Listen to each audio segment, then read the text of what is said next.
Ken Seidel leads the Let's Talk About It book club at the Will Rogers Library. Steve Robinson is with the Claremore Museum of History. Gentlemen, welcome. It's good to have you both here. Thank I you. feel like I'm sitting among greatness now. What's this all about, the Let's Talk About It? You want to take the ball and run first? Sure, I'll try to give you a good synopsis on it, I hope. Think about it like a community book club that has some very interesting aspects to it because as you know, most book clubs are kind of small and kind of in people's homes and people that know each other normally. And usually it's been going for quite a while. This is a community book club where everybody can participate in. And it's through our community library, Will Rogers Library. And so if you have a library card, you can simply check out the book and with no cost at all and be able to read the book and then come to participate in it. So once a month what we have is we have a presenter that presents the book and gives us a very large picture of what the book's all about, why it was written, the historical nature of the book, and what was going on with the author that brought the book to fruition. And so you not only have the opportunity to communicate with your fellow readers, but you have an opportunity to hear somebody who really has a very deep knowledge of the book and then ask that person questions that you found interesting about the book. I'd like to come to that myself. I really would. You'd be welcome. I just went, my wife and I went to see the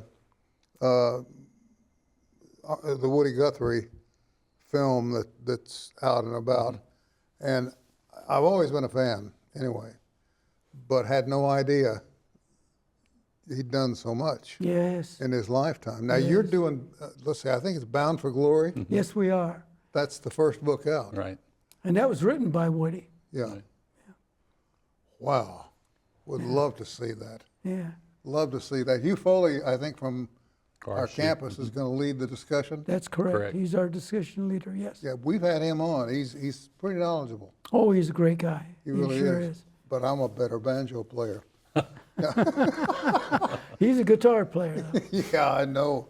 Ken, I'm going to switch horses here for just a second because one of the things we've got going here that would leave us three other books: Walking on Borrowed Land, which comes up March 25th, The White Man's Road, April 22nd, and Sundown on May 27th. Steve, can you tell us a little bit about how these books are picked? Sure. The Claremore Museum of History has gotten involved with the Friends of the Library because of the program itself. It's sponsored by Oklahoma Humanities. And what we love about the series, we've done one series already, this series, they're thematic. And so literally Ken, Friends of the Library Board, go through a list of 50 different themes that you could possibly pick from. Our first series was From Hardship to Hope. This series is all about early Oklahoma, and it really tells the history of Oklahoma through the lenses of four completely different authors. Woody Guthrie is facing Dust Bowl and hardship and living on trains and all about the protests that he did, making sure that Americans knew this land was really for everybody. But the other three books, you see early Oklahoma through the eyes of a black man who moves to Oklahoma to become a principal of a school and the challenges he faced. And you see through the lens of an Osage Indian, through early Oklahoma, the movie that's so popular right now. This is a different story about that. So we love it from the history's perspective at the museum because you see the history of early Oklahoma through completely different lenses of four different people, the walk of life that they're in. Wow.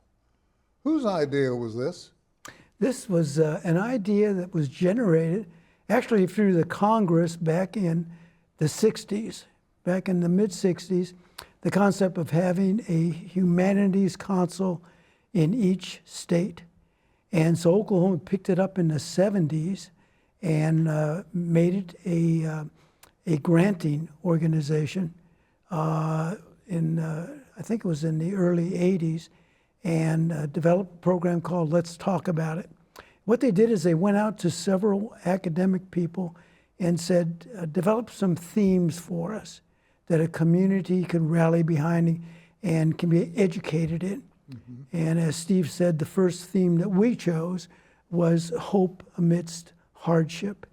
And for example, the first book in that series was The Glass Castle.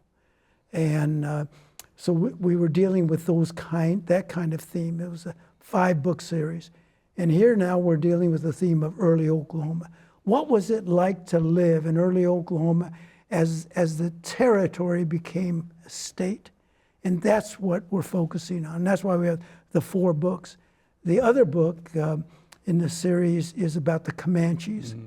Really? And it's so it centers around Fort Sill in the Lawton area and talks about the hardships of when the Comanches, a nomadic tribe, was brought into a more restrictive area and then eventually had to go into the allotment concept. And so here they are roaming the entire West, and now they're very much constricted, and how that impacted them, and how especially the young men in the tribe. So it's a very interesting theme. You know, I've known several writers or participants of tribes in the area over the years. Brummet Echohawk was a close friend, and used to, every time my wife made beans and fried potatoes, he magically showed up. The man loved beans and fried potatoes. But Michael Wallace is a very dear friend of ours, and his new book on Belle Starr comes out the end of this month. And he told me yesterday, he said, I feel like I've given birth. You know, that voice of his. Well, that's what you do when you write a book. You give, definitely. it is giving birth. Yes, yes. So I consider it an honor to be able to say, I've known these men, I've walked with them in some of the places they've written about. So I've lived a wonderful life. I really have. Yeah. As you all look down the road, have you had a chance to kind of say, well, this is what we're going to do next year? Not yet. As Steve mentioned, we have 50 themes to go from.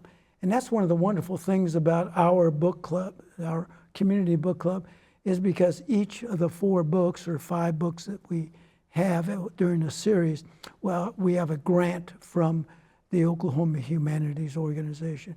And each of the books that we use are based on one single theme. And that usually that's not what a book club does. And so this is kind of unusual and fascinating. And I really enjoy that aspect of it. Yeah, Ken shared an analogy.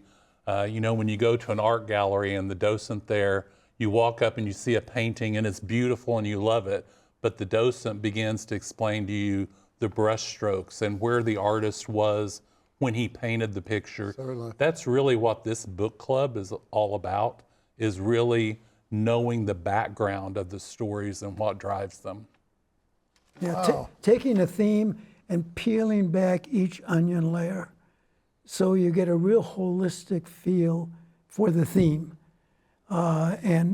And so people have one of the things we've noticed since the first theme that we had out. We had about 20 seconds. Yeah, Go ahead. one of the things we've noticed is the enjoyment that people get out of participating. They want to hear other people's thoughts, what other people see in the books, and they really are surprised by the information that comes out during the conversation. We're out of time.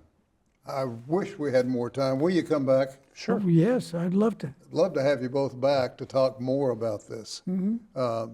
We'll work that out Well, you seem to be an individual interested in books. all the time. Yeah. And Thank it's you free. both. Thank you both for coming. Thank you. Yeah, thank you so much. We're all out of time. Thank you for joining us, and we'll see you back here next time.